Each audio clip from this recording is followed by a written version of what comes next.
देखो तुम्हारे हमारे कितने सारे सुपर हीरोज और सुपर विलन्स कुछ नहीं पहनते। कितना ठरकी साउंड कर रहा है ना। अब क्या करें, जमाना ऐसे ही इवॉल्व हो चुका है। पहले स्किन टाइट स्पैंडेक्स सूट पहनते थे, मगर अब उससे भी कम होते जा रहा है। अब ऑब्वियस सी बात है कि ये कभी उनकी खुद की चॉइस नहीं होती। कभी कभी हालात ही ऐसे हो जाते हैं कि कपड़े कम हो जाते हैं। जैसे कि लड़ाई के दौरान कपड़े फटेंगे ही, जाहिर सी बात है। मगर लड़ाई के दौरान कपड़े के फट जाना या कपड़े ना पहनना 1 in a million पॉसिबिलिटी होती है। मगर भैया हम बात कर रहे हैं कॉमिक्स की, यहाँ हर एक पॉसिबिलिटी सच होती है। और आगे बढ़ने से पहले हेलो एवरीवन, मैं हूँ पीजे और आप देख रहे हैं पीजे एक्सप्लेन। तो इस वीडियो में हम कुछ 20 ऐसे कैरेक्टर्स के बारे में बात करेंगे जिन्होंने लड़ाई के दौरान कुछ नहीं पहना।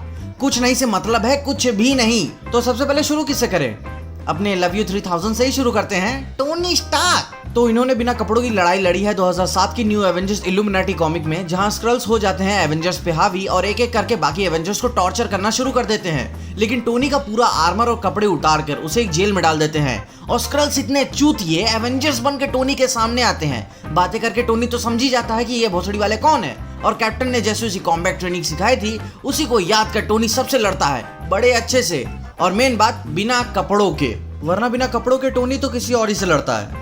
तो अपने अगले सुपर हीरोज की भी बात कर लेते हैं। तो आगे आते हैं अपने चचा लोगन यार, अपने वेपन एक्स। अब इनकी नेकेड फाइट की बात करें तो इनके ऊपर एक अलग से वीडियो बना सकता हूँ। कॉमिक तो कॉमिक, मूवी में भी नंग प्रदर्शन किए हुए हैं। डेडपूल तो बाद में आया, असली मजा तो ये ऑडियंस का लिए हैं। अब कॉमिक की बात करें तो एक कॉमिक आती है वेपन एक्स नाम से। जब इनकी बॉडी में एडमांटियम डाला जा रहा था तब भी ये नेकेड फाइट किए थे। फिर उसके कई साल बाद एस्टोनिशिंग स्पाइडरमैन से भी लड़े थे नेकेड। अब एक और कैरेक्टर से भी नेकेड लड़े हैं, लेकिन उसको हम पूरी तरीके से कंप्लीटली नेकेड नहीं कहेंगे। वुल्वरिन के पास तो थोड़ा कपड़ा बच गया था, मगर अब मिस्टीक को तो जानते ही हैं कि ये कैसे लड़ती है। इसकी म्यूटेंट एबिलिटीज ही ऐसी है कि इसे कपड़े पहनने की कोई जरूरत ही नहीं पड़ती। तो इस हिसाब से मिस्टीक भी हमारी इस लिस्ट में शामिल होती है। और अब इसे किसी एक स्पेसिफिक कॉमिक से नहीं दर्शाया जा सकता कि इसमें ही इसने नेकेड फाइट लड़ी है। जब ये more than majority of time ही बिना कपड़ों की रहती है तो नेकेड होकर फाइट करना तो लाजमी सी बात है। मगर हिम्मत की बात तो माननी पड़ेगी, भिड़ गई लोगन से। अब जब फीमेल कैरेक्टर्स की बात कर ही लिए हैं तो एक और बोल्ड फीमेल कैरेक्टर की बात कर लेते हैं जो बहुत बोल्ड है, बहुत ही ज्यादा बोल्ड है। आती है अपनी मार्वल की पावर प्रिंसेस ज़ार्दा, जो इनकी 2003 की फर्स्ट अपीयरेंस थी एक अल्टरनेट यूनिवर्स में। जो कॉमिक थी सुप्रीम पावर इशू 2, इनकी फर्स्ट अपीयरेंस ही अडल्ट है और इनकी ज्यादातर कॉमिक्स मैच्योर ऑडियंस के लिए ही थी, क्योंकि ये एक ऐसे आइलैंड से बिलोंग करती हैं जहां ये फुल नेकेड रहना पसंद करती हैं। कभी कभार ही कपड़े पहनती हैं, लेकिन वे उनके कंसर्न में बात यह रह जाए ये समझ में नहीं आती। ये नेकेड ही अपने आप को ब्यूटीफुल रिप्रेजेंट करना पसंद करती हैं, जिसमें कोई दिक्कत की बात नहीं है। किसी भी कैरेक्टर को कपड़े पहनने हैं या नहीं पहनने हैं ये उसकी पर्सनल चॉइस है, हमें कोई दिक्कत नहीं। अब जहां बात रही इनके नूडिस्ट रहने की, तो 2004 की सुप्रीम पावर इशू 12 कॉमिक में ही दिखाया जाता है कि कैसे इन्होंने अपने आप को रिप्रेजेंट किया है पूरे ओपन। और उस कॉमिक में उन्होंने थोड़ी सी फाइट भी की है। और ये बात किसी एक कॉमिक तक ही सीमित नहीं है, साल दर साल अलग अलग कॉमिक्स में इस कैरेक्टर ने अपनी खूबसूरती का प्रमाण दिया है। और एक बार तो बस थोड़े समय के लिए ही हल्क की लव इंटरेस्ट भी बनी रही हैं। जहां हल्क नंगा था, ये नहीं, नंगे हल्क और इनके बीच में फाइट होती है। और कब झगड़ा प्यार में बदल जाता है आप इस वीडियो में ही देखेंगे तो अच्छा रहेगा। लेकिन जब बातों बातों में अपने हल्क के भी नेकेड फाइट की बात कर ही ली है तो अपने अगले कैरेक्टर शी हल्क की भी बात कर लेते हैं। अब जैसे इनके कजिन बैनर के भी कपड़े फट जाते हैं, फेयरली इनके साथ भी यही परेशानी होती है। मगर जेनिफर अपना गुस्सा कंट्रोल रखने में बहुत ही माहिर है, तो इनकी बहुत ही ज्यादा नेकेड फाइट की कहानियां तो नहीं है। मगर एक कॉमिक है 1985 की मार्वल ग्राफिक नॉवेल इशू 18, जिसे लोग दी सेंसेशनल शी हल्क कॉमिक के नाम से भी जानते हैं। उस कॉमिक के बारे में बस इतना जान लो कि शी हल्क शील्ड के द्वारा कैप्चर कर ली जाती है और मल्टीपल बार शी हल्क का स्ट्रिप सर्च कराया जाता है। और एक बार तो पब्लिकली, कई बार स्ट्रिप सर्च होने के कारण वह थोड़ा गुस्सा भी हो जाती है। मगर जैसे उदय भाई कहते हैं, कंट्रोल कंट्रोल उदय। अब कॉमिक है, फाइट तो होनी ही है। अब जिन ठरकियों को कॉमिक इसी वजह से पढ़नी है, मैं एक बार पहले ही बता देता हूँ, इस कॉमिक में तुम्हें कुछ खास नहीं देखने को मिलेगा। इससे अच्छा अपना काम किसी अच्छी चीज में लगाओ, देश की उन्नति में योगदान दो। अब जब इतने सारे मार्वल कैरेक्टर्स के बारे में बातें कर ही ली हैं तो कुछ डीसी के भी बात कर लेते हैं। अब अगली कैरेक्टर आती है अपनी बैट गर्ल, वही बारबरा गॉर्डन वाली। इनकी नेकेड फाइट तो एक्सट्रीमली ही सेक्सी है। अब ये बात तो मैं समझ ही गया हूँ कि डीसी टिटिलेट करने में बहुत ही माहिर है। पूरी नोटिस्ड कॉमिक नहीं थी, मगर कुछ बचा भी नहीं था। ये बात है बैटमैन कॉन्फिडेंशियल कॉमिक इशू 17 और 18 की, जिसे the cat and the bat के नाम से भी जाना जाता है। उस कॉमिक में कैट वुमन एक इंपॉर्टेंट नोटबुक चुरा लेती है और उसे वापस पाने के लिए बैट गर्ल उसका पीछा करती है। और पीछा करते करते वे पहुंच जाते हैं द गॉथम सिटी के हेडोनिस्ट क्लब में। अब देख के समझ में आ ही रहा है कि ये किस तरीके का क्लब है। कैटवुमन वही होती है और उसी नोटबुक के लिए दोनों के बीच होती है नेकेड फाइट। अब जाहिर सी बात है इस कॉमिक में बारबरा बहुत ही विलक्षण दिखाई गई है, मगर कैटवुमन भी कम थोड़ी ना है। अब सोच रहे होगे कि डीसी ऐसी कहानियां कैसे सोच के बनाता है, तो एक बात ये भी बता दूं कि इस कॉमिक के राइटर भी अपने फैबियन नाइसिएजा जी हैं, जिन्होंने डेडपूल को बनाया है। मान गए गुरु, बहुत ही सॉलिड आइडिया लाते हो। अब अपने अगले डीसी कैरेक्टर को भी जान लेते हैं। आती है अपनी स्टारफायर। अब ये कैरेक्टर एलियन होने के साथ ही बहुत ही बॉडी पॉजिटिव है यार। अब चाहे मेल हो या फीमेल, सबको अपनी खूबसूरती एडमायर करनी चाहिए। चलो बैक देन ये कैरेक्टर चाहे जैसी भी दिखती थी, मगर न्यू 52 में इसे और भी ज्यादा एक्सप्रेसफुल वे में दिखाया गया है। कॉमिक्स में थ्रू आउट कैरेक्टर डेवलपमेंट के दौरान अब ये ज्यादा स्ट्रॉन्ग, इंडिपेंडेंट और बॉडी पॉजिटिविटी रखती है। अब जहाँ रही बात इनकी नेकेड फाइट की, तो इससे और क्या चाहिए।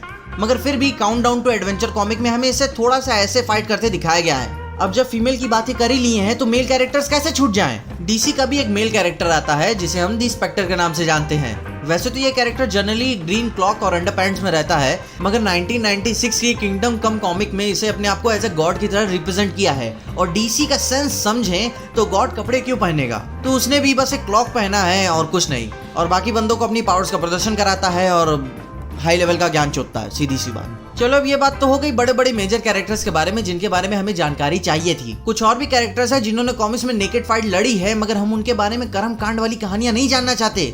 बस ये जानना चाहते हैं कि उन्होंने नेकेड फाइट लड़ी है कि नहीं। जैसे कि डॉक्टर मैनहट्टन की बात कर लें, तो हम सब जानते हैं कि ये हमेशा से नेकेड ही रहा है, तो नेकेड होके तो लड़ेगा ही, जाहिर सी बात है। और भी कैरेक्टर्स हैं जैसे कि हरकुलिस। इलेक्ट्रा की नेकेड झड़प आपको देखने को मिलेगी 2001 की इलेक्ट्रा कॉमिक इशू 3 में। मार्वल कॉमिक्स की एम्फेबियन, जो एक ब्लू फिश लेडी है, ज्यादातर पानी के अंदर ही जिंदगी बिताई है वाइल्डली, तो कपड़ों की जरूरत इसको कभी पड़ी ही नहीं। वैसे भी कॉमिक्स में इनकी अपीयरेंस काफी छोटी सी ही रही है। अगला है सैवेज ड्रैगन। कई बार ये कैजुअल न्यूडिस्ट फाइट में हमें देखने को मिला है, और हाँ, मार्वल से बिलोंग करता है। अब एक बार नहीं, कई बार फाइट्स के दौरान नेकेड हो चुके हैं, तो किसी एक कॉमिक में से ऐसे डिस्क्राइब कर देना अच्छा नहीं होगा। अब अगली कैरेक्टर आती है डॉन, DAWN। अब मैं आपको इसकी एक फोटो तक ढंग से नहीं दिखा सकता। वैसे भी ये किसी मार्वल या डीसी का कैरेक्टर नहीं है, बल्कि ये ज्यादातर इमेज कॉमिक्स में ही हमें देखने को मिली है, और लिटरली मैं इसकी रियल कॉस्ट्यूम की इमेज आपको दिखाई नहीं सकता, डिमोनेटाइज हो जाऊंगा। मगर तुम्हें गूगल करने से किसने रोका है? अगला कैरेक्टर आता है मार्वल का जायंट मैन। इन्हें आप नेकेड फाइट करते हुए दी अल्टीमेट कॉमिक सीरीज में देख सकते हैं, जहां ये बहुत बुरी तरीके से पेले गए थे, जायंट रहते हुए भी बिना कपड़ों के। दोनों तरफ से इज्जत गई। अगली पैशनेट नेकेड फाइट की बात करें तो यह बात आती है डार्क हॉर्स कॉमिक से। उस कॉमिक के कैरेक्टर थी बफी, और ये कॉमिक है buffy the vampire slayer season 8 issue 34 comic. और इस कॉमिक के राइटर को जान के आप हैरान मत होइएगा, अपने एवेंजर्स 1 और 2 के डायरेक्टर जॉश वेडन साहब। अब अगली कैरेक्टर की बात करें तो इसे पूरी तरीके से इंसान तो नहीं कह सकते, मगर ले लेते हैं वीडियो में, अपनी फीमेल अल्ट्रॉन। अब जानता हूँ इसमें टोनी का लफड़ा था, मगर हम यहाँ उसकी बात नहीं कर रहे हैं, लेकिन साला मेल ऐसा दिखता है, फीमेल ऐसा, इतनी पार्शियलिटी कैसे भाई? इस कैरेक्टर को हमने माइटी एवेंजर्स कॉमिक इशू 2 में देखा था, 2007 की कॉमिक है। उस कॉमिक में इसने कई सारे एवेंजर्स को पेला था, इंक्लूडिंग सेंट्री तक को ठेल दिया था इसने। मगर बाद में एवेंजर्स ने भी इन्हें बताया कि हमसे भिड़ने पे क्या होता है भाई, ऐसे ऐसे रोबोट इंसान अपनी मस्ती के लिए बनाता है, और ये जबरदस्ती करने आई है, ऐसे कैसे चलेगा अल्ट्रॉन दीदी। अब last but not the least आती हैं पेग ग्यूथिर। अब देखो प्रोनाउंसिएशन समझ लेना, इसे एक और नाम से भी जाना जाता है, हस्क। ये मार्वल एक्समैन की कैरेक्टर हैं। ये एक ऐसी कैरेक्टर है जो अपनी स्किन को शेड करके एक डिफरेंट अंडर लेयर बना सकती है। कई बार ये चीज इसके कंट्रोल में होती है तो कई बार नहीं होती है, मगर इसके इंटेलिजेंस, चार्म और सच्चे दिल के कारण पगली पसंद आती है। और अब जैसी इनकी एबिलिटी है, ऑलमोस्ट हर एक फाइट में ये अपने कपड़े खुद ही फाड़ देती हैं। तब कोई स्पेसिफिक कॉमिक तो मैं आपको थोड़ी ना बता सकता हूँ, जो चाहे उठा लो। तो कैसी लगी आपको ये सारे ऐसे ऐसे कैरेक्टर्स जिन्होंने नेकेड फाइट्स में हिस्सा लिया है? और अगर आपको कुछ ऐसे कैरेक्टर्स के बारे में जानकारी है जिन्होंने नेकेड फाइट लड़ी है और इस वीडियो में इंक्लूड नहीं हो पाए, तो कमेंट्स में उसके बारे में मुझे जरूर बताना। वैसे ऑलमोस्ट सभी को तो कंसिडर किया है, मगर फिर भी इंसान हूँ, अगर कोई छूट गई हो तो उसके बारे में भी बताना। कुछ और ऐसे इंटरेस्टिंग मिले तो आगे ऐड कर देंगे यार। और हाँ, लेडी डेथ और वैम्परेला मत उठा लेना, साले जानता हूँ ठरकी हो तुम लोग। इसके अलावा अगर आपको इस वीडियो में देख के कुछ भी अच्छा लगा, खुशी हुई या मजा आए, तो लाइक मार दो इस वीडियो को। इस चैनल पर नए आए हो तो सब्सक्राइब तो मार ही दो इस चैनल को, और ज्यादा ही अच्छी लग गई तो अपने दोस्तों शेयर कर देना। मेरे इंस्टाग्राम, ट्विटर और टिकटॉक हैंडल्स आपको नीचे ही डिस्क्रिप्शन में ही मिल जाएंगे। और देखते रहिए PJ एक्सप्लेन।